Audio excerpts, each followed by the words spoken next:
Dans le focus du jour, nous nous intéressons ce matin à cette forme de terreur qui règne en Russie. Elle frappe les journalistes, ceux qui ont les moyens d'exposer les scandales de la nouvelle autocratie. Depuis le début de l'année, 40 journalistes au total ont été agressés dans le pays. 8 d'entre eux ont trouvé la mort. Ces 2 dernières semaines, 3 journalistes ont été victimes d'attaques particulièrement violentes, battus à coups de batte de baseball à la tête, aux jambes. Ces récentes agressions montrent une fois de plus qu'il n'est pas bon d'enquêter et de toucher au sujet qui fâche en Russie. Alors nous en parlons ce matin librement avec notre invitée Cécile Vessier. Bonjour, merci d'avoir accepté notre invitation. Vous êtes professeure à l'université de Rennes, spécialiste du monde intellectuel russe et soviétique. Une première question, on va regarder un sujet qui va revenir sur les faits dans un instant. Une première question, on a le sentiment que ces dernières semaines, qu'il y a une recrudescence de la violence. Qu'est-ce qui explique tout ça ? Je crois qu'il y a 2 choses très simples. C'est que premièrement, on va vers les élections, c'est-à-dire qu'il y aura des élections législatives en 2011, à la fin 2011, et des présidentielles en 2012. Donc on est en train de mettre les choses en place, le pouvoir est en train de mettre les choses en place pour faire face à ces élections.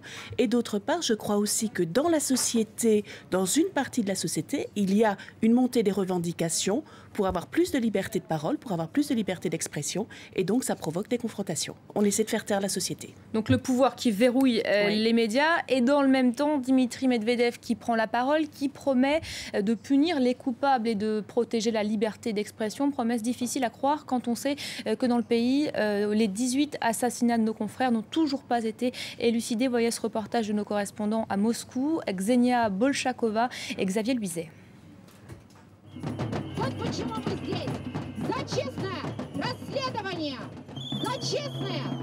Dans la foule, des militants des droits de l'homme, de simples lecteurs, mais aussi beaucoup de journalistes. Je ne crois pas que les coupables seront retrouvés parce qu'il y a beaucoup de cas et beaucoup d'enquêtes qui n'étaient jamais élucidées. Cette affaire nous a tous beaucoup touchés. Mais je suis très étonné de voir qu'autant de collègues se sentent concernés. Je n'ai jamais vu ça avant, que les journalistes de tous bords se mobilisent à ce point. Malheureusement, la raison en est très triste, mais notre métier, c'est écrire. Alors on s'est unis et on a fait ce journal. Plus que jamais, nous devons continuer à travailler. Un numéro spécial en hommage à leur ami où une liste de tous les journalistes attaqués est publiée. Rien que depuis janvier, 10 ont été assassinés et plus de 40 blessés. Oleg Kachin rentrait tard chez lui quand il a été attaqué par 2 inconnus. Ces images ont été filmées par une caméra de surveillance. Pendant de longues minutes, les agresseurs lui assènent coup sur coup avec une barre de fer. Il est toujours à l'hôpital dans un état très grave. Un passage à tabac qui ressemble beaucoup à celui de Mikhail Beketov, aujourd'hui amputé. À Khimki, dans la banlieue de Moscou, ce journaliste avait pris le parti des écologistes qui luttent contre l'abattage de la forêt. Une autoroute devait la couper en 2. Ce sujet, Oleg Kachin a aussi enquêté dessus. Dans un de ses articles, il avait critiqué l'administration locale corrompue et depuis, il était menacé. Voilà la fameuse photo de Kachin où on peut lire « sera châtié ». Elle est apparue sur le site web de la Jeune Garde. Un membre de ce mouvement pro-Kremlin avait publié tout un article sur ce qu'ils appelaient le centre clandestin du journalisme fasciste. En fait, ce sont des journalistes considérés comme des traîtres par ces jeunes poutiniens. Pour Alexandre, jeune journaliste, ses propos sont inacceptables. Même si aujourd'hui la Jeune Garde se défend d'avoir commandité l'attaque, il a décidé avec d'autres collègues de porter plainte pour extrémisme et incitation à la haine. Récemment, Dimitri Medvedev a promis de retrouver les commanditaires de ces agressions, quel que soit leur rang. Le président a juré de faire respecter la liberté de la presse, mais les faits contredisent les beaux discours. À Novaya Gazeta, 4 journalistes ont été assassinés, dont Anna Politkovskaya. Et le journal critique à l'égard du pouvoir est désormais menacé de fermeture. Suite à une enquête sur les mouvements fascistes, il se retrouve dans le collimateur de l'agence fédérale chargée de surveiller les médias.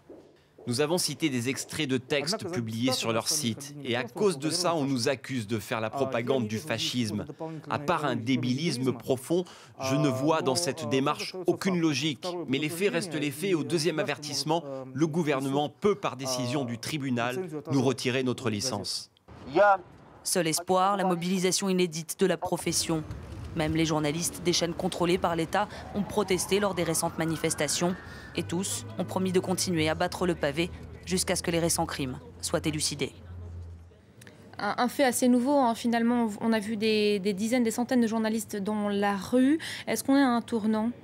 Moi, je crois qu'on est à un tournant, effectivement. C'est-à-dire que les gens en ont assez. Ils comprennent tout à fait que cette pression se renforce. Ils essaient de jouer sur les propos du président Medvedev et ils veulent effectivement se faire entendre. Ils ne sont plus dupes. C'est-à-dire qu'on pourra effectivement essayer de les terroriser. Ils ne sont plus dupes. On a vu à cette manifestation des affiches qui disaient « Il n'y a pas de terreur, nous n'avons pas peur ». Et je crois que c'est effectivement... Avec des messages assez directs. Hein. Avec des messages très, très directs. C'est-à-dire les gens savent exactement. Ils savent que... Alors, ce n'est pas Poutine qui a commandité, j'irai ces passages à tabac, mais que le gouvernement a créé une atmosphère dans laquelle les petits barons locaux, les fonctionnaires, ces gens absolument corrompus, ces gens qui tirent de l'argent de leur position, essaient de faire taire ceux qui enquêtent sur ces faits. Et vous montriez par exemple le mouvement La Jeune Garde, Kachin enquêtait aussi sur ce mouvement qui a été créé par le Kremlin. Il a été menacé, c'est-à-dire que des menaces, maintenant on passe aux actes. Et effectivement, les journalistes ne veulent pas se laisser faire. La Jeune Garde, qui est l'organisation de jeunesse de Russie, le parti de Vladimir Poutine. Absolument. On évoque, on cite souvent ce mouvement quand on parle des auteurs des agressions. Est-ce qu'on sait concrètement qui se cache derrière ces faits de violence ? On parlait des mafias. On ne peut pas savoir qui se cache. On ne le saura jamais parce qu'effectivement, Zoya Svietova le rappelait, ça fait 15 ans que des journalistes sont tués en Russie. Là, ça se précipite et ça fait 15 ans qu'on nous dit on découvrira les coupables, qu'on ne les découvre jamais. C'est-à-dire qu'on a affaire à un État où, au plus haut niveau de l'État, on a des anciens du KGB, des gens dont le métier devrait consister à découvrir ce crime. Et je crois qu'il y a une équation très simple qui se pose. La terreur augmente, les meurtres politiques, les passages à tabac politiques augmente dans tout le pays, parce que là, on ne parle même pas du Caucase. Et parallèlement, on a des gens qui viennent du KGB et qui sont à la tête de l'État et qui ne découvrent rien. C'est-à-dire qu'il n'y a pas de volonté de découvrir les choses. Alors derrière, on le sait effectivement, il suffit de voir les sujets sur lesquels travaillaient ces journalistes. Kachin travaillait sur ce mouvement de jeunesse qui tient la société, une société là qui tient les jeunes, on va dire, et il travaillait sur Rimki, la forêt, comme Beketov qu'on a montré, donc la corruption locale. Très rapidement, peut-être un état des lieux sur la presse en Russie, oui. La presse libre. Qu'est-ce Oui. que ça représente aujourd'hui en termes de chiffres? Il y a beaucoup de médias qui ferment. Oui. C'est difficile. Alors, en tout cas, il y a une chose qui est certaine, c'est que en Russie, ce qui fonctionne très bien, c'est Internet. C'est-à-dire que si on veut des informations, et les journaux qui sont sur Internet. C'est-à-dire qu'il y a des journaux qui ne sont faits que sur Internet, qui sont des journaux libres, et il y a les blogs où on se rend compte qu'il y a une fabuleuse liberté de parole, notamment chez les jeunes qui n'acceptent plus ce genre de choses.